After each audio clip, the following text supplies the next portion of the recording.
Good to see you. First of all, solidarity to all the unions, all the other unions from the CWU and all the disputes that are taking place.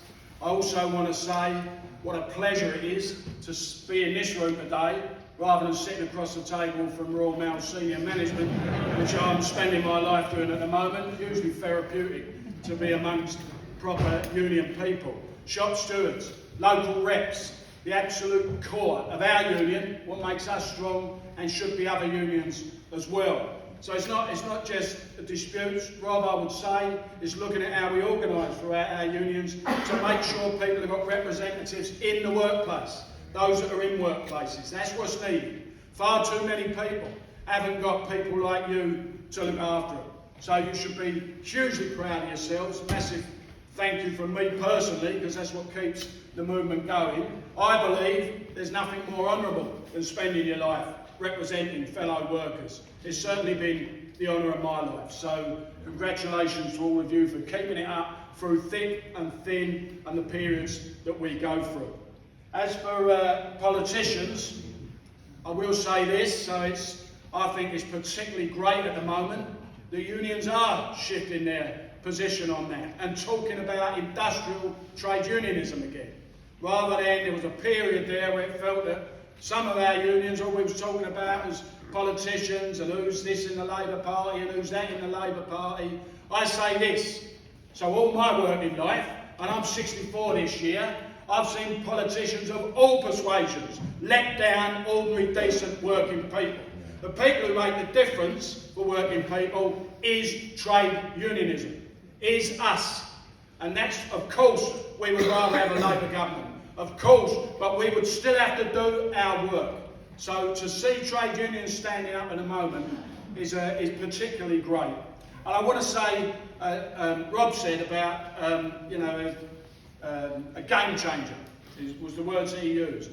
I think COVID was a game changer. So it was a terrible time. We lost members, people lost families, but key workers were working through that. And all of a sudden, for a moment, the sun came out on the real people who keep the country connected, on the people that really serve other ordinary working people and keep everything going. And that was key workers, that was shop workers, that was NHS workers, it was delivery workers, it was Royal Mail workers, it was train workers, it was everything that's important to society. Suddenly, they were the new rock stars during that pandemic. Suddenly, their true value was shown, was illuminated for other people. Suddenly, people had to step back and go, wow, applauding them on the streets. It's something that should happen all the time. And I think that was a game changer for people. And I think that's why there's a lot of support at the moment from the general public for people that are taking action and standing up for themselves. Because they are the real rock stars, ordinary working people. They always have been. And I think there's moments in life. Now listen, I don't want people challenging me on history and everything else. This is for me, right? I'm no great historian. I don't claim to be. I don't claim to be some great intellect or anything else. But I think there are moments in time which turns things round for us. So I had this theory. When people came back from the Second World War, ordinary working people, they came back with a view, we are not going back to what we had before. We're not going back to it. Doctors Tanner, no security in work, no pensions. They weren't going back for it. Everyone thought Churchill was going to get re-elected, but Clement Attlee was elected. And from that came all our national wealth, all the things that were right, when working people needed. All those things come from that period of time. In the 70s, Thatcher came in and they wanted to start dismantling all of that, and ever since, that's what they've been trying to do. Dismantle the things that should be there, education, everything, for ordinary working people. Key workers, let's keep the name, because they are key workers. And they chose a fight.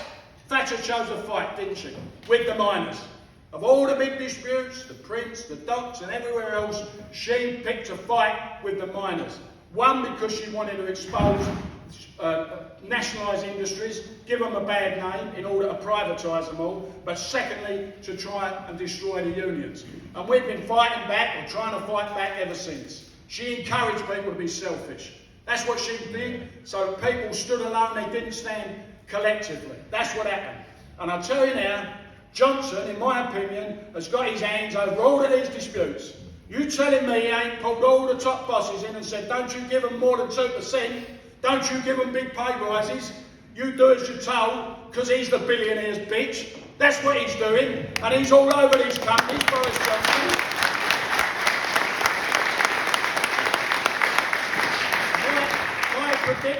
My prediction, and you have to believe this, it is a massive miscalculation because of COVID, because our people feel, because our people respect the key workers.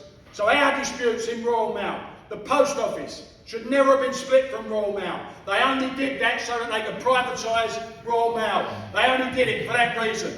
And the post office has been wrecked under that. They put no investment into it. It's disappeared from our high street. Look at that scandal, the Horizon scandal, and the way they tried to spend millions trying to cover up what they've done to innocent people. We've got 1,500 members in the post office, that's all. And they've balloted, and they've already taken 4 days of action. Brave people, a small group of people. Now we've balloted British Telecom. And the chair there spoke about the result we've had there. That ain't happened for years. And telecom workers are voting in their thousands. There's about 40,000 people in telecom. And now we're balloting Royal Mail. And I'll tell you, last week we started balloting 115,000 people in Royal Mail, our postal workers. They are our elite forces and all. You wait till you see the result of that ballot, Johnson. Because we will stand up.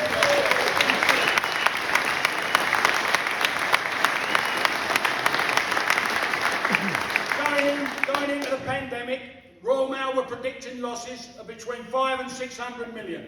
Coming out of the pandemic, with an agreement we made to change and reinvent and protect this great public service, as well as the standard of living, the job security and the retirement security for our members, we made a deal in good faith in 2021. That's all. It's only just over a year ago, coming out of the pandemic, when they thought they was going to have losses of between 500 and 600 million, they've announced over £746 million profit. Millions of pounds has gone to shareholders. Millions of pounds has gone to the people who run the company. The CEO's just been given £140,000 bonus. Bonus. But there's nothing for our people. Not on your life. We will fight. Absolutely we will fight.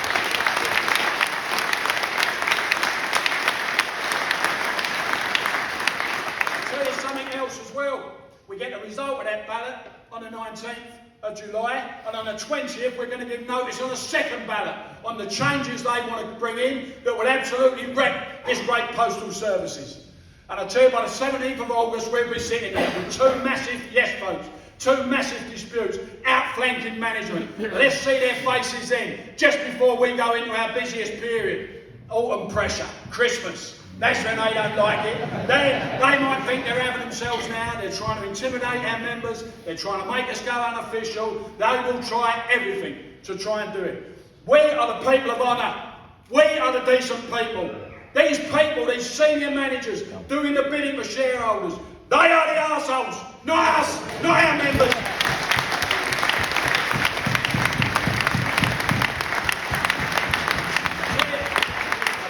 We say to our members, it's about pride, it's about dignity, it's about character, it's about self-respect. You are a decent working person, you are a key worker, you have to fight. We don't get what we deserve, we only get what we negotiate, but you have to negotiate from a position of strength. We've told our members, you get behind this union, we never back down. And I tell you, because they want to wreck this great public service. Where would we have been at the United Kingdom without the postal service during the pandemic? We were the ones delivering test kits, picking up test kits, looking after the health of this country and also keeping everybody connected, social inclusion. Over 500 years old, it's still massively relevant, massively important, and these people want to destroy it. Mark, stand on me. Stand on me. We built it, and if anyone's going to smash it up, we will. Don't think we're going to give it to them so they can stuff their mouths with gold. CWU is on the march. The postal workers are going to fight. You watch this dispute go. Thank you very much.